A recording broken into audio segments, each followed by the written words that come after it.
בדיעבד חשבתי שכנראה שזה הגיע מאיזושהי תחושה עמוקה בגוף של הרצון לאחוז בחיים.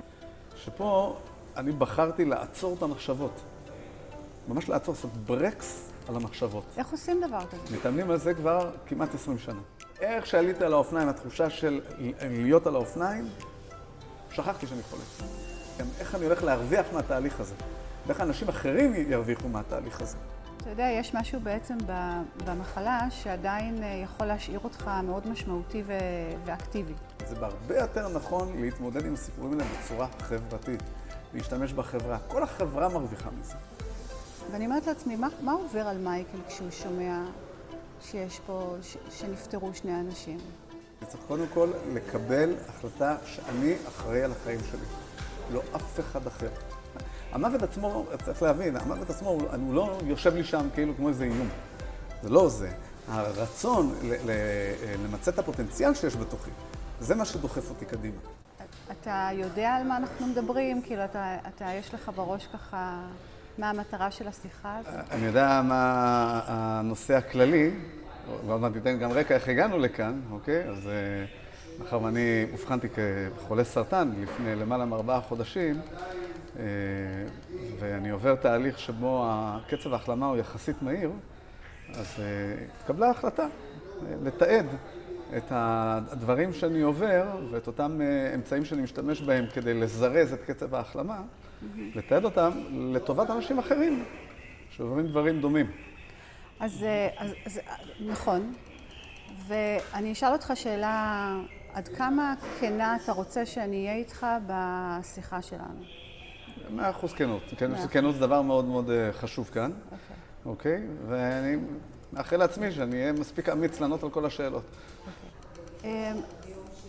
אז בוא נתחיל סתם מאתמול כזה, אני לא הייתי, והיה פה שמח. נכון, מאוד שמח. חגגתם, איך היה לך? היה מקסים, היה מקסים. החבר'ה באו ואמרו לי שהם באו לשאוב כוחות ממני, שזה הפוך. ואמרתם, תראו, אתה נמצא בסביבה, שכל בן אדם שמגיע מספר לך כמה שהוא אוהב אותך. ואותי זה ממלא המון המון כוחות. כלומר, האנרגיות, אני באמת נמצא באנרגיות יחסית גבוהות, בייחוד שאני עם החברים, הן באות מהם, מהגילויי האהבה והתמיכה הלא מובנים מאליו. היו כאן אתמול בסביבות 30 איש, שהטריחו את עצמם, עזבו את המשפחות, הם באו בערב, חלקם הגיעו ב9, 9:30, וזה overwhelming, שכל אותה תמיכה, כל אותה אהבה, היא משהו שהוא מאוד מאוד מתחזק, וזה חלק מהדברים שאתה רוצה לתת הלאה, גם להחזיר להם, גם להחזיר לחברים שלך. זה ממלא אותי בהמון אופטימיות. לא רק שזה ממלא באופטימיות, זה גם בטח מזכיר לך שאתה, ברגעים האלה, אתה מה שנקרא ההפך מלבד. אתה ממש ממש עובר את התהליך הזה ביחד. בוודאי. אבל אני רוצה דווקא לקחת אותך מהר מאוד לרגעים האלה שכולם הולכים, ולשאול אותך איך זה מרגיש. פתאום שאתה נשאר במחלקה ואתה לבד. כן. אפילו אתמול, תנסה לשחזר מה קרה. כן, גם אתמול, נכון. אתמול הם הלכו פה בסביבות 11, אז ישבתי קצת חצי שעה כאן אחרי זה, ככה להוריד דופק מה שנקרא, ואז התפניתי לחדר שלי. בלבד יש כל מיני מחשבות. אני חייב להגיד שהמחשבות שלי מאוד מאוד אופטימיות. אני חושב על העתיד, יש לי פרויקטים מסוימים שאני רוצה לבצע אותם, אני חושב על איך זה ייראה אחרי שזה כבר יתבצע, אחרי שזה כבר יצליח. אני מדמיין את כל התהליך יחד עם כל החברים מסביבי, ואלה שתומכים בי. אז אני בדרך כלל אדמיין את התהליך יחד איתם. נעצור שנייה רק רגע, כי מישהו פה צועק, אז ניתן רק שנייה ספירה. תודה, אמיר, תודה. אבל אפילו זה, אני לא יודע אם אתה תצלם או לא, אבל אפילו זה בא מקום טוב, מקום של חבר'ה מעניות, של אנשים שעוזרים אחד לשני. אתה רואה, יש פה משהו במקומות האלה, שנוצר קשר, אפילו אם הוא לפעמים קצת צעקני, זה לא זה, אבל נוצר קשר אכפתי בין אנשים, שלא בהכרח מכירים אחד את השני. יש פה חבר'ה שרק הכירו היום, אוקיי? אבל החיבורים פה הם חזקים. כי מה? למה חיבורים? חיבורים פה חזקים, כי באיזה... בבקשה, מי עובד מחר? את. באיזשהו מקום לא מודע לאנשים באופן בסיסי אכפת אחד מהשני. הכנת המלחמה. אוקיי? שלח לי מי העובד. באופן חיצוני יכול להיות שאנשים מדברים ככה או מדברים אחרת, אבל יש משהו בטבע האנושי, אוקיי, הבסיסי, שגורם לנו להיות אכפת לנו אחד מהשני. לומדים את זה בכל תיאוריות ה-attachment, ג'ון בולבי, נכון, וחבריו. ולפעמים אתה מגיע לאזורי קיצון, שבו הטבע הזה מתעורר חזק. מתעורר מאוד מאוד חזק. אצל רובנו. מכל הדברים האלה אתה למד. מהדברים האלה. מהדברים האלה אתה יכול לשאוב הרבה. אנחנו בקלות, היינו יכולים לקחת את הסיטואציה, להגיד להם, חבר'ה, אתם לא רואים שצלמים פה, נכון? תהיו רגע בשקט, אבל בחרנו להסתכל, לעצור ולהתבונן בסיטואציה. ולראות אנשים שאכפת להם אחד מהשני. שרוצים... אפילו השיחה הזאת עם המון הומור שזה ביניהם. אז אתה שואב מזה הרבה כוחות חיוביים. נחזור לשיחתנו. כן. האמת היא שזה חלק משיחתנו. כי כאילו, אם אני מסתכלת עליך ככה, אז אני מרגישה את הצורך שלך כאילו להסביר מה קורה פה. כן. שלא יישאר איזשהו חלל של מה שיש אנשים שמדברים ויש אנשים שצועקים. מה קורה פה מתחת לשטח? כן.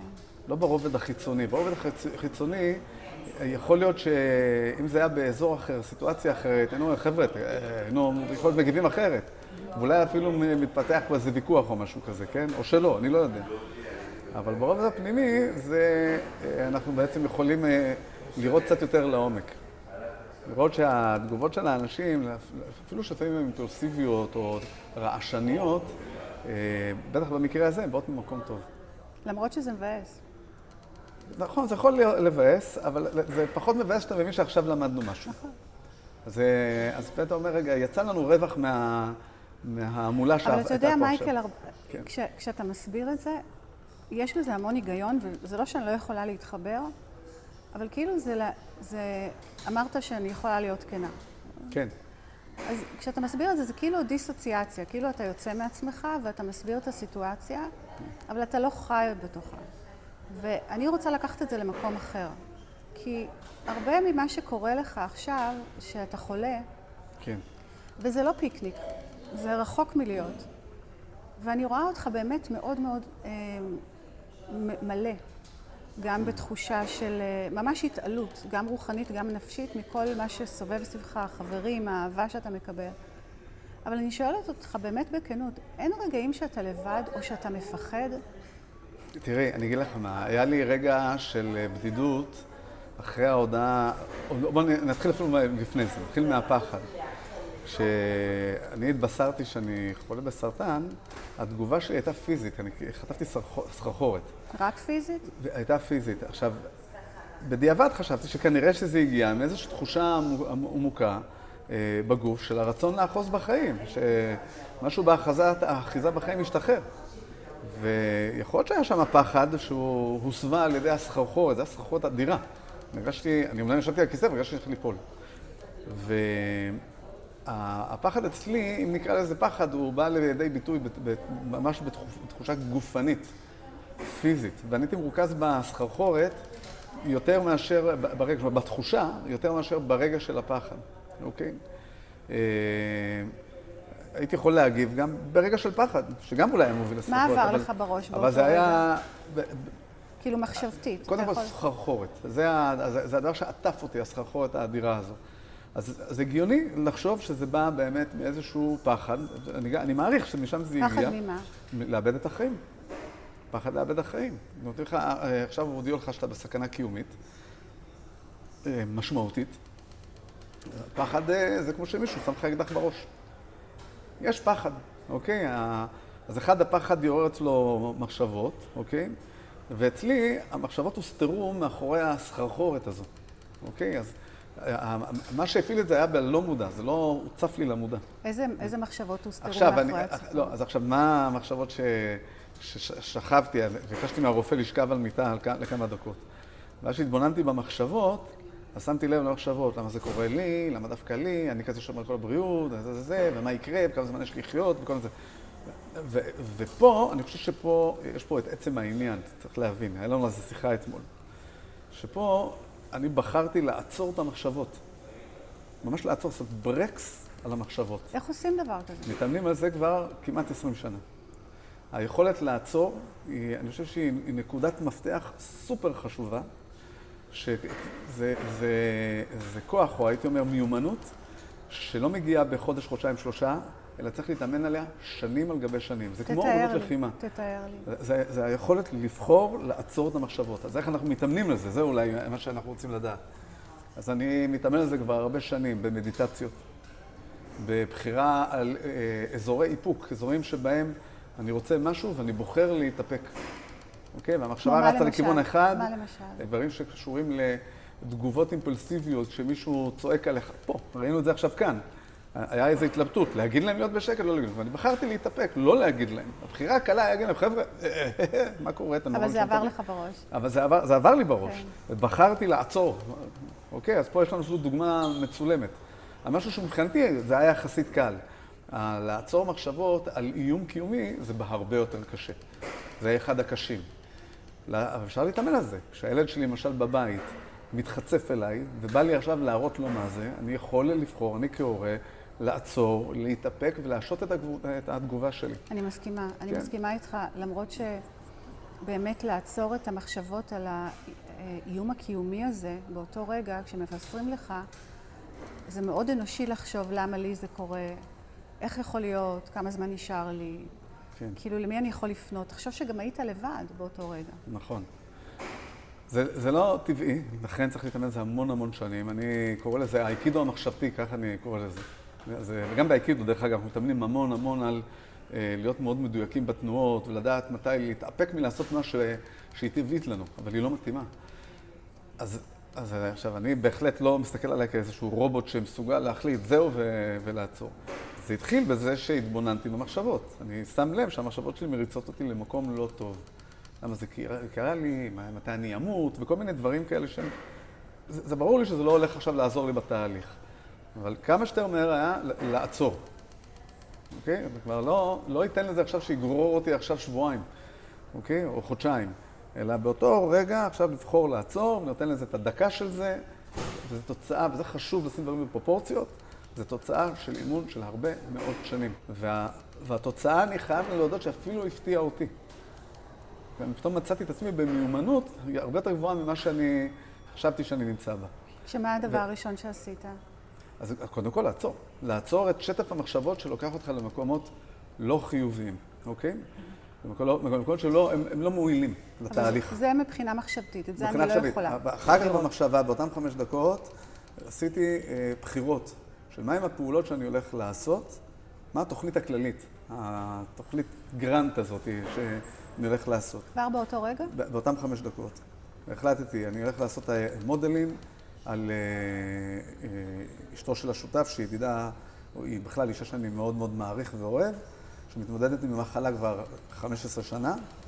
יש לה סרטן יותר קשה ומורכב משלי, והיא נלחמת בצורה מרשימה ביותר. זאת אומרת שחיפשת מישהו שאתה יכול להיאחז בו מבחינת זאת אומרת שיהיה לך מין כמו משהו איתן כזה שאתה אומר לעצמך, אוקיי, יש לי...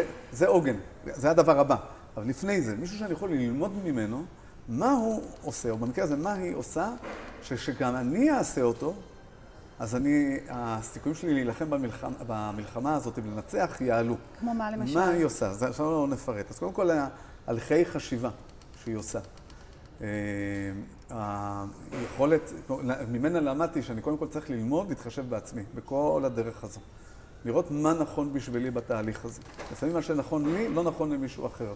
ואני צריך להבין שאני זה שנלחם במלחמה. היכולת שלה להיות באופטימיות מאוד גבוהה. אבל זה לא חשבת באותו רגע. לא, ממש חשבתי עליה. אז אצלה, רץ לי הדברים המסוימים. אחר כך עשיתי ניתוחים יותר עמוקים, וגם דיברתי איתה, יש תהליך שלם ב-NLP שנקרא TOTE, אוקיי? שלא ניכנס אליו עכשיו, אבל זה תהליך פנטסטי, שבו אתה ממש בונה נוסחה על אותו מודל של אדם. אתה יכול לעשות את זה על אדם אחר שמתמודד או יתמודד בהצלחה עם מה שאתה עובר, או על דברים אחרים שאני עברתי בעברי, שבהם התמודדתי בהצלחה. במקרה הזה אני בחרתי בה. אני בעברי גם התמודדתי עם מחלות, כמו אפילפסיה, דברים כאלה, שהצלחתי להתמודד איתם בהצלחה. אז גם על זה חשבתי. אבל לא באותם 5 דקות, זה אחר כך. באותם 5 דקות בחרתי מישהו שניסה לה מודלים, אחר כך מי אני רוצה שיהיה עוגן בשבילי, אוקיי? והעוגנים הראשונים שבחרתי הם עוגנים אנושיים, אוקיי? שזה דני שמצלם אותנו עכשיו, שהבנתי שהוא הולך להיות חלק מאוד משמעותי בתהליך הזה ומאוד מקדם. השותף שלי, שמאמן את אשתו כבר 15 שנה בהתמודדות עם המלחמה, שהבנתי שהוא היה מאמן שלי במקרה הזה. איתן, חבר יקר שהוא רופא, שהבנתי שאחד האנשים הראשונים שאני רוצה לדבר איתו זה בעל מקצוע, רופא, שהתגלה בתגובות שלו כסופר אנושי. כשנדבר על בדידות, על רגע הבדידות, אז אנחנו נדבר גם על איתן. ועוד חברים כאלה ואחרים, מכל מיני מגזרים, מהמגזרים של אופניים, גם מאופניים, וכמובן את, שהתקשרתי אלייך, כי את מבחינתי גם עוגן משמעותי, אוקיי? שייצר עוד עוגן, בעלך דיוויד. ועל זה לא חשבתי, זה בא פתאום, שלא במקרה, אבל בזכות זה שהוא עמד לידך, ששוחחנו, את אומרת איך הדברים מסתדרים, אוקיי? בהמשך, אורי הפך להיות מבחינתי עוגן. אורי זה הבן שלי, הוא הבן בן שלך. 19. בן 19, כן, אורי. ואתה מכיר אותו מלימודי מגיל השחייה. 5. נכון. מגיל 5. אפילו פחות. כן, אז אורי הגיע אליי ורצה שאני אשתף אותו בתהליך, ואחר כך סיפר לי כמה שאני הייתי משמעותי בשבילו, אז כשהוא יצא מהשיחה, שוחחנו בערך שעתיים, כשיצא מהשיחה הרגשתי מאוד עוצמתי, מאוד חזק. הוא בעצם חיבר אותי למקומות המאוד חזקים שלי, למקומות שבהם אני מרגיש מאוד משמעותי כמדריך ומנחה לילדים. והוא בעצם מאיר לי את הנקודה הזאת. עכשיו, אחד הדברים שחשובים לי בחיים זה לדעת שיש לי עוד מה לתרום. זה אחד הדברים שעוזרים לי, נותנים את האנרגיות בסיפור הזה, במלחמה הזאת. זה שיש לי עוד מה לתרום. שבא מישהו שלפני 15 שנה למד אצלי ונותן לי פידבק כזה, אז זה ברור שזה הופך להיות משהו מאוד מעצים, עוגן מאוד מאוד מעצים. בהמשך, הסתבר לי שיש לי גם עוגנים נוספים. שלחתי לך את הסרטון מהבריכה. שבוע שעבר יצאתי לשחייה בבריכה חצי אולימפית, פעם ראשונה מאז שהתבשרתי על המחלה. וזה האירוע המקונן מבחינתי, כי השחייה הזאת היה באלמנט של סיכון, הייתי צריך לקחת מלווה שישגיח עליי. אבל שם הבנתי שהתחושה של המים, בגלל שמי שמבין עוגנים בעצם בנויים מטריגר שמייצר תגובה. תגובה שהיא בדרך כלל רגשית. והמים זה מקום שבו אני מגיל מאוד צעיר, הרמתי המון חוויות חיוביות, הרבה מאוד. אז ברגע שאני חש את המים, אוקיי, אני מרגיש מאוד מועצם ומאוד בריא, אני שוכח שאני חולה. אותו דבר ברכיבות אופניים. יצאתי לרכב עם דני והחברים על האופניים, הגעתי לשם חצי קלאץ' מה שנקרא, לא בטוח מה יהיה. איך שעליתי על האופניים, התחושה של להיות על האופניים, שכחתי שאני חולה. אוקיי, זה הגוף, בוא נגיד ככה, לא בראש, אבל הגוף שכח שהוא חולה. לא, עשינו איזו קפיצה מאוד משמעותית באופניים, משהו מאוד טכני כזה ומשמעותי, שאף אחד לא האמין שזה יקרה. בכלל בוא נתחיל מזה שעשית סינגל. בכלל זה שסינגלים בכלל התלבטנו אם אנחנו נעשה. אז זה מראה לך שהעוגנים האלה הם דברים שמאוד משמעותיים ושמאוד חשוב ללמוד איך לייצר את זה, ובכלל כדאי לייצר את זה. לא צריך להיות חולה סרטן בשביל להשתמש בדברים האלה. יש לנו מספיק אתגרים בחיים שאנחנו יכולים להשתמש באותם עוגנים. הדבר השלישי היה ריפריימינג. זה היה החלטה שאני מסתכל על המציאות הזאת בצורה אחרת. אוקיי? אלא לא למה זה קרה לי, או איך אני מתמודד עם זה, אלא גם איך אני הולך להרוויח מהתהליך הזה. ואיך אנשים אחרים ירוויחו מהתהליך הזה. איך אותם אנשים שבאים ומטופלים אצלי גם ירוויחו מהתהליך. באיזה רמה כזו או אחרת אני יכול לשתף אותם כדי שגם הם יקבלו מזה כוחות. מה אני הולך ללמוד בתהליך? זה ברור לי שאני צומח בתהליך הזה. זה נשמע כמו שיווק אפילו של המחלה חס והתהליך. ושלום, זה אמרתי, יש לנו מספיק אתגרים בחיים.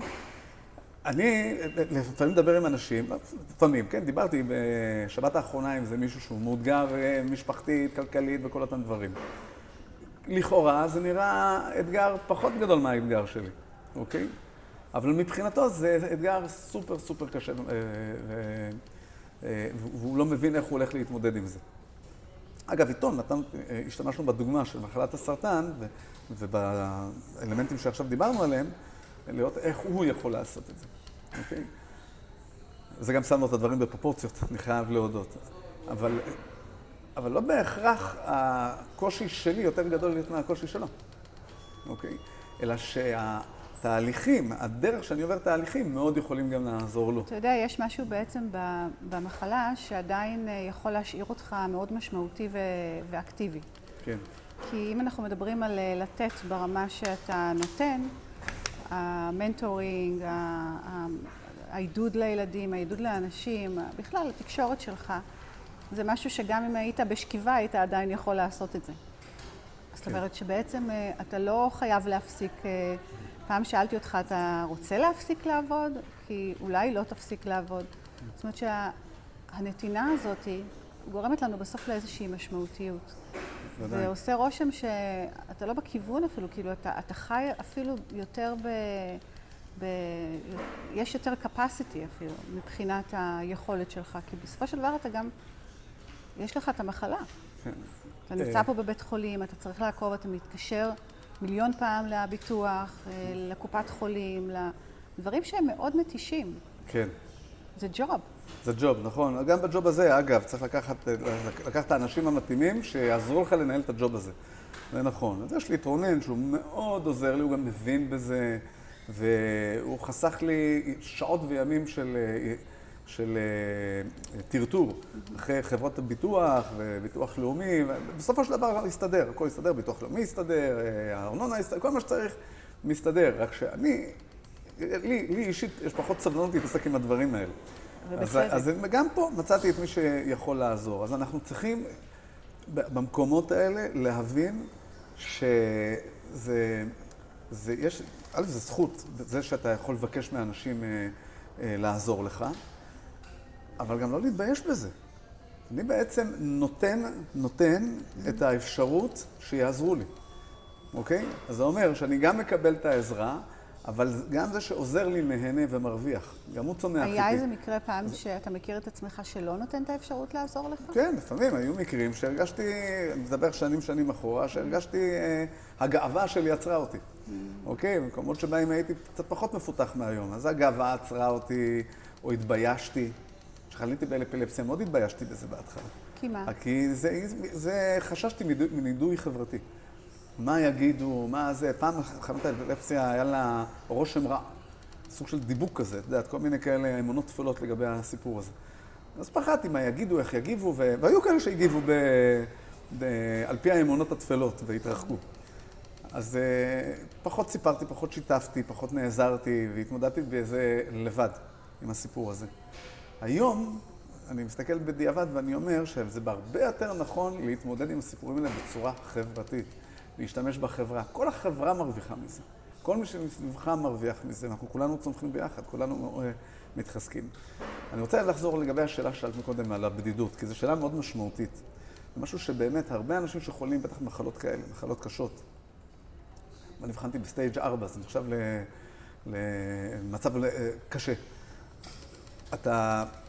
אחרי ששכבתי בבית חולים, אצל אותו רופא, סליחה, ב5 דקות האלה, וקמתי, באתי אליו, אמרתי, אוקיי, בוא, מה עושים עכשיו?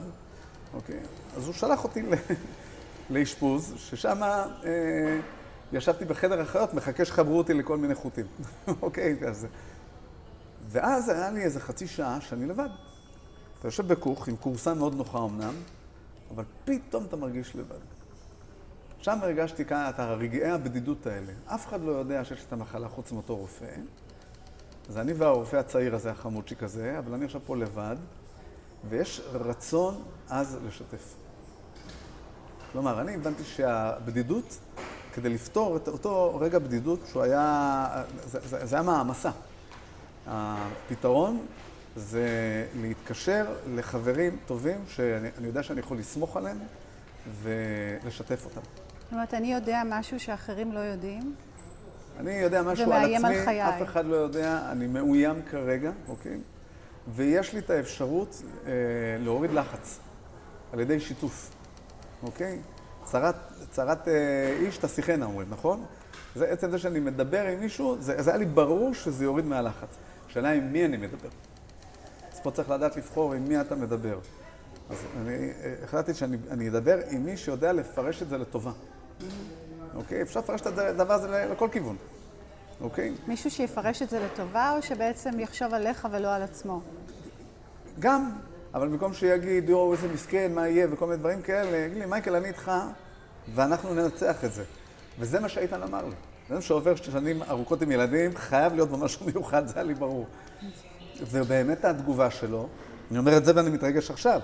זה עד היום נשאר לי כעוגן, התגובה הזאת. התגובה הזאת, הבנתי שיש פה מישהו שבוודאות אכפת לו ממני. אולי הרגשת באותו רגע כמו ילד. כמו, אפשר, יכול להיות. בוודאות אכפת לו ממני. והפכתי בשנייה מרגש הבדידות לרגש של אושר. בעצם התהליך הזה הוא רצוף ברגשי אושר. זה היה אחד מרגשי אושר המשמעותיים, סיפרתי לו את זה אחר כך. אתה יודע מה, אולי בכל התהליך הזה יש לך הרבה הורים מלווים. כן. תחשוב על זה. הורים מלווים, חברים מלווים, אחים מלווים. דני מבחינתי הוא אח מלווה. הרבה משפחה. כן, משפחה מלווה, נכון? נכון? זו המשפחה המורחבת. משפחה המורחבת. תגיד, אם היית, ההורים שלך היו חיים. כן. חשבתי על זה אתמול בערב. והיית מגלה את זה. הטלפון הראשון היה למי? אני מעריך של אבא שלי. שני ההורים שלי היו אנשים די אופטימיים. ההורים שלי, התגובה, זה ברור שהתגובה הראשונה, אל תדאג, יהיה בסדר. זה היה מתחיל משם. זה אבא? זה אבא וזה גם אמא. אמא הייתה עושה את זה עם יותר חיבוקים ואהבה והכל, ואבא שלי היה עושה את זה, אל תדאג, יהיה בסדר, אנחנו הולכים לנצח את זה. הוא גם היה לוקח את זה ישר עלינו. אז אנחנו משפחה אומנם חיינו יחסית רחוק אחד מהשני, כי חייתי באנגליה הרבה שנים, אח שלי חי בלונדון. כן, אבל אתה יודע, ההורים זה... הם חיו בארץ, אבל תמיד שהיה רגע של משבר, ידענו להתאחד. כשאבי חלה בסרטן, כולנו התאחדנו סביבו בתל השומר, וליווינו אותו. אותו דבר עם אמא שלי. אני זוכרת ששאלת איך לשחרר אותו. כן, נכון, כי עשיתי איתו שיחת פרידה עם אבא שלי. נכון. גם עם אמא שלי אחר כך, אז בעקבות זאת. והיינו, במקומות האלה ידענו להתאחד. יש רגעים שאתה חושב עליהם, אגב, עכשיו? כן, בוודאי. עכשיו... יותר מבעבר?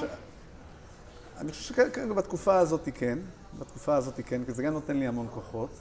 אז גם כשאני למשל לבד פה, אז אני לפעמים משחזר שיחות שהיו יכולות להיות לי מההורים. זה גם מעודד, זה גם נעשה. כן, האמת היא שזה מבורך.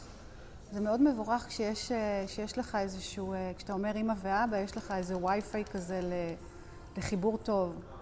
זה משהו פורה. נכון. תחושה טובה. זה נותן איזשהו משהו טוב בגוף. כן, נכון. ודאי. ודאי. למרות שהם לא נמצאים. כן, אבל אני חושב שאנחנו דיברנו פעם, שבן אדם... את שאלת אותי באיזו שיחה, אם אני לא מפחד כשאני אמות, שהמהות שלי תיעלם מהעולם. אולי זה מה שמפחיד אותי. והתשובה הייתה, המהות שלי לעולם לא תיעלם מהעולם. גם המהות של ההורים שלי. זה הדברים שאתה עושה פה, תמיד יישארו. כל אדם מתיר רושם מסוים בעולם. אבל המחשבה הזאת היא מחשבה מאוד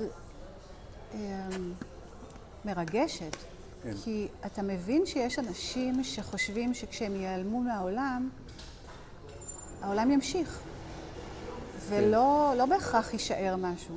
יש להם חשש ברור בעצם להיעלם כי הם לא רוצים, הם רוצים את השליטה, הם רוצים את החיים. כן. אבל הם חוששים שהם לא ייזכרו אולי, או שהם באמת לא ישאירו טביעת אצבע. ואחד הדברים שאני שמתי לב זה שאתה יודע שכבר שמת טביעת אצבע.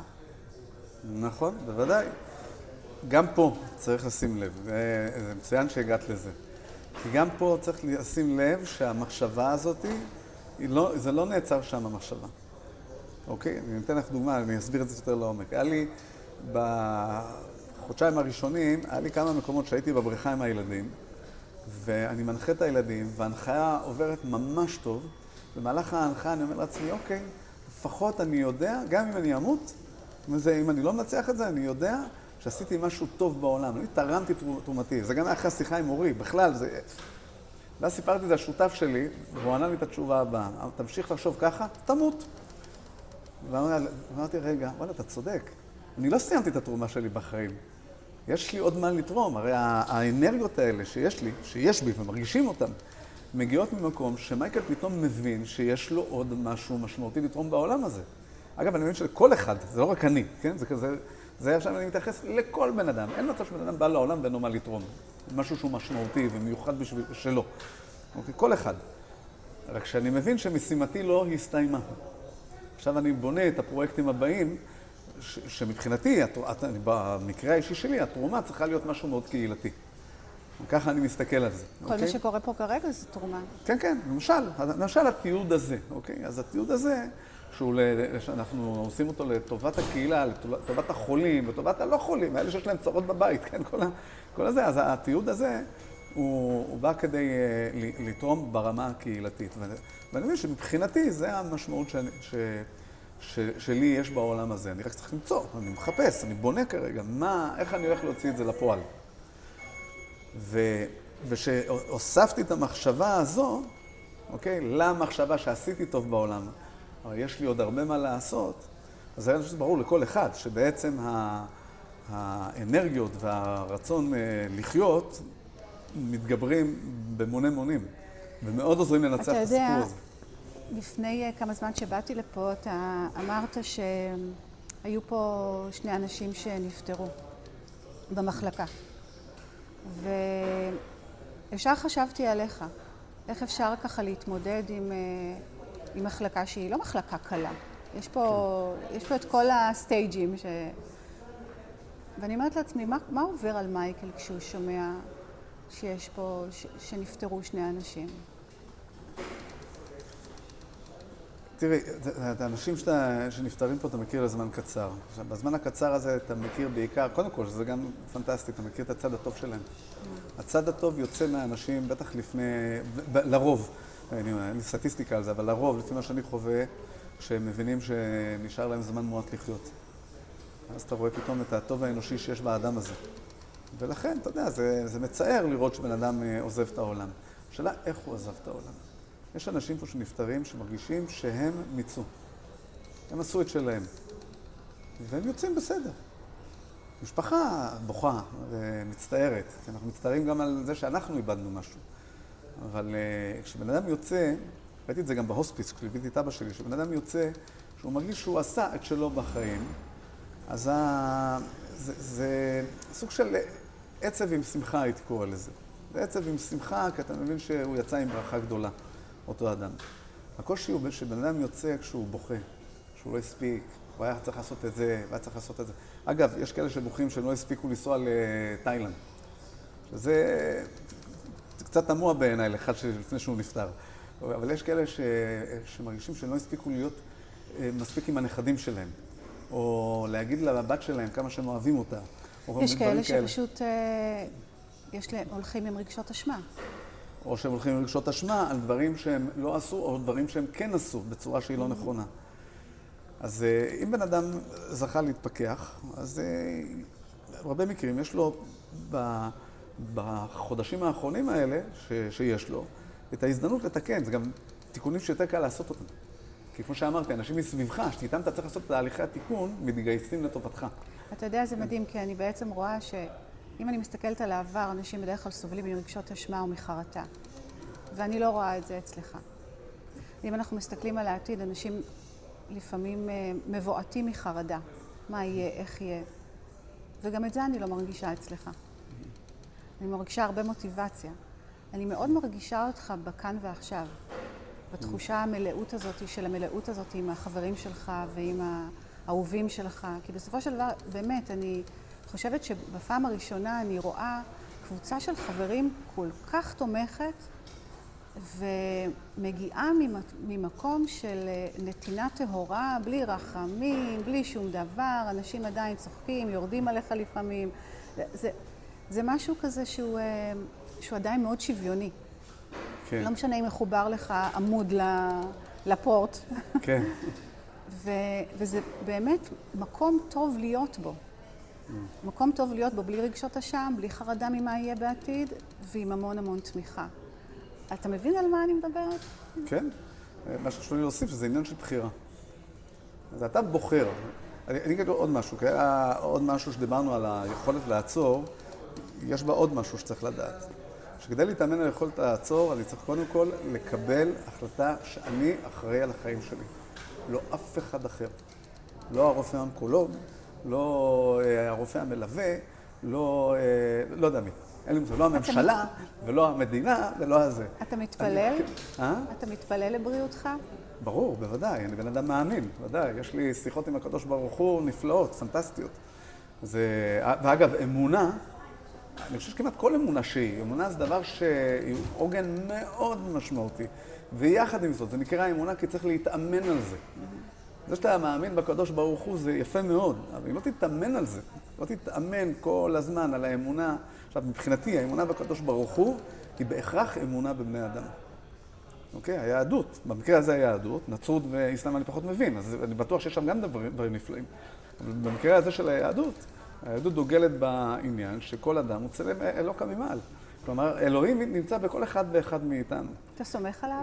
אני סומך על אנשים, אני סומך לקדוש ברוך הוא, אבל אני אומר את זה ככה אחרי עבודה של שנים, כן? שאני סומך על האנשים שמסביבי. אוקיי? גם אם לפעמים הם טועים, לפעמים הם מדברים פחות נכון, וכל מיני דברים כאלה, אבל שם בפנים, כשאני מסתכל על מי שממולי, אני מזהה את הנקודה האלוקית, שאכפת לה ממני, שרוצה לעזור לי. אבל היה רגע שבו התערערת, אתה באמונה שלמה סומך עליו שיהיה בסדר? יהיה בסדר. עכשיו, יהיה בסדר לא אומר שאני אחיה או ימות, אני לא יודע. יכול להיות שפתאום אני אמות, וזה גם יהיה בסדר. המוות עצמו, צריך להבין, המוות עצמו הוא לא יושב לי שם כאילו כמו איזה איום. זה לא זה. הרצון למצוא את הפוטנציאל שיש בתוכי, זה מה שדוחף אותי קדימה. משם מגיעה האנרגיה. את השליחות שלך. כן, את השליחות, משם מגיעה האנרגיה. והרצון, עכשיו, אני לא איזשהו אחד, אני לא תופס מעצמי איזה מישהו שוואו, איזה... לא, אבל לכל אחד יש איזושהי יש לי את התרומה הצנועה שלי לעשות, שאותה אני רוצה לעשות, ויש אותה לכל בן אדם, ואני רואה את זה אצל כל בן אדם. מזה אני מקבל המון כוח. אני מסתכל עלייך, מסתכל על דני, מסתכל על החברים שלי מהאופניים, על החברים שלי מהמגזר הדתי, מהמגזר החילוני, זה לא משנה מאיפה. כולם מבחינתי זה חלק מאלוהים. אוקיי? והביחד הזה, זה לקחת הרבה אלוהים ולעשות את זה כוח מאוד מאוד גדול. אוקיי? שהקדוש ברוך הוא יש רק אחד, אבל זה בא לידי ביטוי דרך האנשים שסביבנו. אם אנחנו מדברים על הנושא האמוני, אוקיי? אני ככה מאוד אוהב לקרוא את הרב קוק, אני משער לעצמי שאני שואב את זה משם, אוקיי? בין השאר אני קורא גם הרבה הרב קוק. אבל אני מתאר לעצמי שמשם אני שואב את התובנות האלה. ואני חייב להגיד שהתובנות האלה, אפשר להתווכח עד מחר אם זה נכון או לא נכון. זה לא משנה. זה עוזר, זה עובד הדבר הזה. אני יודע שיש את זה גם במקומות אחרים, יש כאלה שלוקחים את זה מבודהיזם, אני לא יודע מאיפה. העיקר זה לדעת שעל האמונות האלה אנחנו צריכים להתאמן. זה לא שפעם אחת קיבלנו איזו הערה, וזהו, עכשיו אנחנו מסודרים לכל החיים. אלא כל יום צריך לעשות על עצמנו עבודה כמעט מחדש. לקום בבוקר, לשים לב על מה אני חושב, איך אני חושב, המחשבות שלי הולכות למקום הנכון או למקום הלא נכון. אני כן עושה מדיטציה, לא עושה מדיטציה. מה הם הכלים שאני משתמש בהם כל יום? אתה יודע, מתחזקת אצלי התחושה שכמו שאתה אומר זה גם אימון, אבל יש בך המון אמונה. המון. כן. גם באנשים, גם בקדוש ברוך הוא, גם בעצמך. יש בך, גם בעולם. זאת אומרת, אם אני מסתכלת על הפרספקטיבה שלך בסגנון חיים שלך, אפשר לזהות אופטימיות משוועת. זאת אומרת, אנשים הם יפים, העולם הוא טוב, אני רוצה להיות בו, מערכת היחסים ביני לבין העולם היא מצוינת. כן. אני רוצה להמשיך לתרום, ואני יודע שהעולם גם ימשיך לתת לי. כן. זאת אומרת, יש פה איזה שפע שהוא באיזשהו, אתה יודע, זרימה פשוט שאינה מפסיקה, היא נצחית. ומה שחשוב לי, אני חושב בין המסרים העיקריים שחשוב לי להעביר, שזה חשוב להוריד את זה לרמה הפרקטית. זה לא אמור להישאר באיזה מיסטיקה כזו. כמו שאמרת, זה אימונים. זה אימונים, זה פעולות יומיומיות, זה איך שאתה מתייחס לחברים שלך, או לבני המשפחה שלך. זה איך אתה מגיב כשהילד מעצבן אותך, או שאתה רב עם אשתך. איך אתה, אם אתה מאופק, אם אתה עכשיו בוחר להתאפק. אוקיי? אם אתה בוחר עכשיו על מקום שבו ראוי להתפשר. המבחנים האלה, שיש לנו כל יום, מבחנים האלה... זה חתיכת מבחן. זה האימון. האימון נמצא שם, במקומות המאתגרים, במקומות שיש בהם חיכוך. אוקיי? עכשיו הוא יצבן אותך, חתך אותך בכביש, או כל מיני דברים כאלה. שואלים איך אפשר לעצור מחשבות? ככה מתאמנים על זה. אוקיי? בא לך לקלל אותו ואת אשתו ואת סבתא שלו ומי שאתה לא רוצה, כי הוא חתך אותך עכשיו בכביש, ואתה בוחר לעצור. ואולי לברך אותו במקום זה. אז כל האינטראקציות, הדברים הקטנים, וקורה לנו מלא דברים כאלה במהלך היום, הם המקומות שבהם, עליהם אנחנו מתאמנים. זה המקומות שמחזקים אותנו במידה ואנחנו בוחרים להיות אחראים על חיינו. אני אחראי. זה שהוא חתך אותי בכביש, אולי זה לא בסדר, אבל אני אחראי על מה שעובר לי עכשיו בראש, ועל התגובה שלי. אז זה חייב להתחיל מהאחריות. חייב להתחיל משם, ואז לבחור להתאמן על זה כל הזמן. מייקל, מה נאחל לך? מה נאחל לך? עוד שיחות כאלה, אני מאוד אשמח, השיחות האלה שגם מוסיפות לי הרבה ומאוד מרגשות. שנמשיך להיות, כולנו בקשר עוד הרבה שנים. אני מאחל לעצמי שאני אזכה לקחת את הילדים של הנכדים שלי לשיעורי שחייה. אמן. כן, אבל, ומה שיהיה יהיה, אבל מה שאני הכי מאחל לעצמי זה שכמו שאמרנו מקודם, זה שאת המשמעות שיש לי לתרום בחיים, את הפוטנציאל הזה, שאני אעשה אותו על הצד הטוב ביותר. ושאני אצליח לממש כמה שיותר אחוזים מהפוטנציאל הזה. אתה מאוד שמח בחלקך. כן. אני חייב להודות, זה קשה, גם אתמול דיברנו על זה עם החברים, קשה להבין את זה. הסברתי להם, אני בתקופה מאוד מאושרת. זה עניין של בחירה על מה עובר לך בראש, איך אתה בוחר לפרשן את הדברים. זה עניין של בחירה, כן. גם בתקופה כזאת, להמשיך ולתת מעצמך ולשאוב משמעות מהנתינה הזו. כן. וזה לא מובן מאליו. נכון. ולשים דברים בפרופורציות, יש רגעים שקשה לי. יש לי רגעים שאני מרגיש קצת לבד. מזל שאתה אנושי. כן, יש רגעים שאני מתעצבן, אוקיי? יש רגעים שאני מבין שהייתי אמור להתאפק ולא הצלחתי. יש גם את הרגעים האלה, זה חייבים לשים דברים בפרופורציות. לא רק זה, אני חלק מהעדות. אני חלק מהעדות, פגשתי אותך לקפה לפני שבועיים בערך, ודיברת על השיחה עם עופר. יש לך רגעים שרציתי קצת להביא אותם לפה, כי אני ראיתי אותך בהרבה רגעי פגיעות בחיים. ואני כן יכולה להעיד שגם ברגעי פגיעות האלו, היית במערכת יחסים מאוד טובה עם העולם. כן. לא הפסקת להאמין שהוא טוב ושיקרו דברים טובים. נכון. אז אני חייב להגיד, בטח למישהו שמאותגר בצורה הזו, צריך מאוד להתרחק מהענישה העצמית. מאוד להתרחק, שגם שלא הולך לי, גם שדיברתי לא יפה לזאתי או להוא שבא לעזור לי. אוקיי? ואני אומר לי, הוא בא לעזור לי, למה דיברתי עליו ככה? אז אנחנו בני אדם, אנחנו רחוקים מלהיות מושלמים. אנחנו פה במסע של השתלמות. מסע ההשתלמות האלה, לכל אחד מאיתנו, בטח לי, יש הרבה נפילות בדרך. זה בסדר. ואם אני פתאום מוצא את עצמי בענישה עצמית, אני מבין שזה לא הפתרון. אנחנו לומדים וממשיכים. לומדים וממשיכים. זה גם חלק איך אמונה אמורה לעבוד. חלק מהאמון. אז מייקל, תודה רבה. בשמחה, תודה לך. ואנחנו... תודה לך ותודה לדני, שבסבלנות אין קץ. שהלך לו הגב כבר. אוקיי. עד לפעם הבאה. אמן.